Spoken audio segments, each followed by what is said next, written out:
How much time should somebody give to something like this? If, you know, it sounds like it could be Pandora's box, where you open it and it could, like Brian, you were saying, and I know this from firsthand experience, it can take a lot of time to maintain a social media account. What do you think, Gary? What makes sense? I think a good amount of time is maybe 5 to 10 hours a week, and to do it consistently. To take a little bit of time each day, rather than trying to spend all day Friday or all day Saturday. Take a little time each day, but if you can plan 5 to 10 hours every week to stay in tune. What I've noticed, a lot of organizations locally, a lot of nonprofits or businesses, they've created something, they've got a lot of followers, but they don't do anything with it. It just sits there. So they're not actively engaging their followers, which basically means that they've taken a little bit of time, they've started something, and they've dropped the ball and said, let's move on to something else. And once you get going, make sure you keep up with it. It's not, you know, social media is not a campaign. It's not something you can say for first quarter of 2009, we're going to run a social media campaign. Once it starts, it continually grows.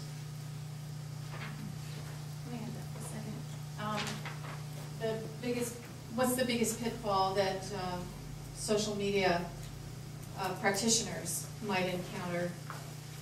David, you and I talked about that. I know you have an idea. Well, I think it's exactly what Gary said. You need to devote a little bit. The best way to do it is devote a little bit of time to this every day. A lot of bloggers will spend 20 minutes. That's their blogging time. They get all their thoughts out in the beginning of the day. That's their blog. They do it every day.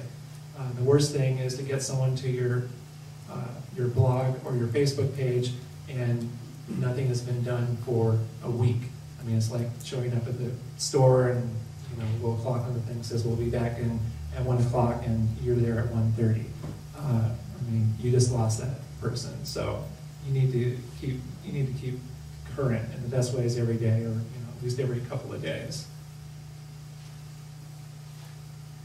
Oh, okay. Right. I just think there's so many things out there, it's easy to get lost in them, and what you're really doing is you're using tactics. So don't forget what your goals are. Like, always keep in mind what you're trying to actually achieve with this, or else you're just going to waste your time. Well, I'm sorry to have to cut things a little bit short, but I do want to see if our audience has any questions. Is there anything that occurs to any of you that we can try to answer? Joanne? This is how Really? uneducated I am. Oh. I'm tweeting, and I've got this person that keeps tweeting what they're having for dinner, and I don't really care. How do I get rid of them? You unfollow them. Just go to their profile page, and there's a little button up under their name that says follow or unfollow, and click on that. Oh, okay. Because I'm just envisioning, like, tons of messages coming from everywhere. But they are. If you follow one person, you will get one person's messages. If you follow 1,000 people, you will get their message. You will get 1,000 people's messages. But it's not like it's in your email. No, I mean, you can go whenever you want, and it's a really. I think some people get obsessed with the idea of reading every single tweet that somebody puts out to them. To me, it's just like you go into this part. It's like coming in here. You come in here to a conference for a while, see what people are saying, you leave and go do something else. Right. Doesn't it come up in a pop-up window as well? I mean, which you can close or. There are a lot of different tools that you can use besides just the website. There are different Twitter tools out there that you can use to manage. And if you use your phone, do you use it in text or in? For Twitter? I use mine for I text with mine. Or if you have BlackBerry, you use Twitterberry, or the iPhone, I use Tweety. So it's a separate application you go into. Right. If you've got a smartphone or iPhone. People get annoyed if they have just regular cell phones, and they've unfollowed me because they keep getting beeped every 5 minutes. You're an active Twitterer from right here. Anyone else? I have a question. Yeah, let's go way to the back. Hi. I'm Kim Later with Promotes for Learning. And we have got our cause, of course, on Facebook. We have our cause on Facebook. And of course, I want to let everybody know about it every day. And it's my preference, every hour of every day. But every time when I do the press release on there, we set our goals, things like that. How often should you let everybody, that's signed up to follow your cause, how often should you let them know? So I don't want to drive them crazy, but at the same time, is weekly okay to keep them into what's something new or to share something different? It kind of depends on how interesting you are. material. How do you make it interesting? Yeah. for And if you're using Facebook, it depends on the method you're using. Yeah. If you update your status, then it's not obtrusive. Right. If you're sending someone a message or sending a message out to all your followers every day, and there was a group in Conway that sent me one every single day, a restaurant, and it just got annoying, and I Yeah. left the group. Right. But as long as you're not intruding into their lifestyle and just updating your status messages and stuff like that, you could do it as frequently as you like. Do you have a group or a fan page? I have a group. Okay, well then, come talk to me and I can tell you about having a fan page and then you can update statuses. Okay. Two easy yes or no questions.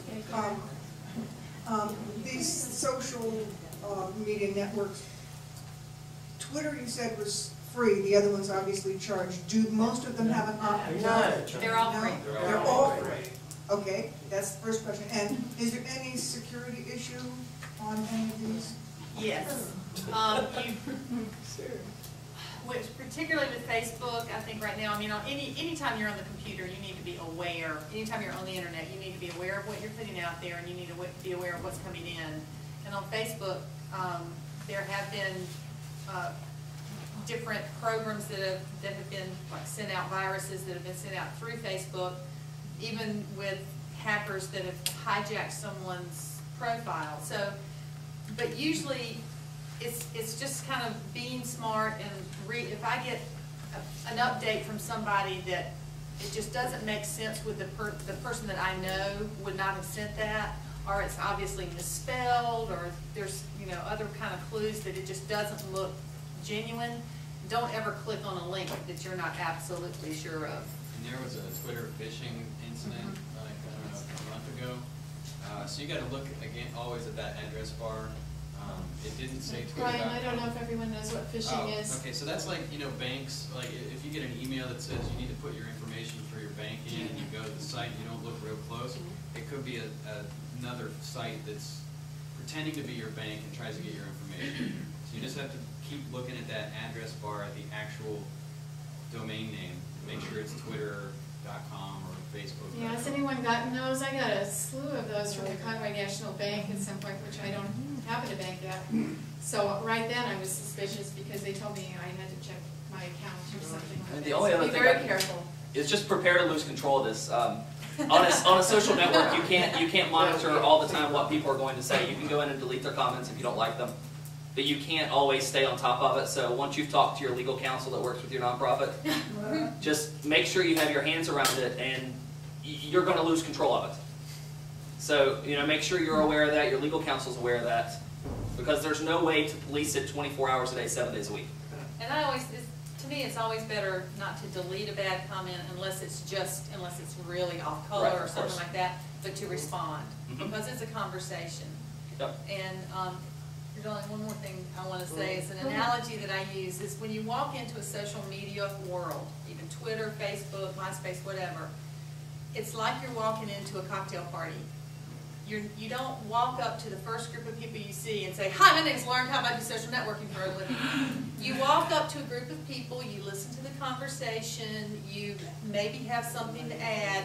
When you've earned the right to tell your story, then you tell your story. If you just come in gangbusters, people will shut you down. And you really learn that by trial and error. There's no book written on internet protocol, is there? And if there were, it would be constantly evolving, like the medium itself.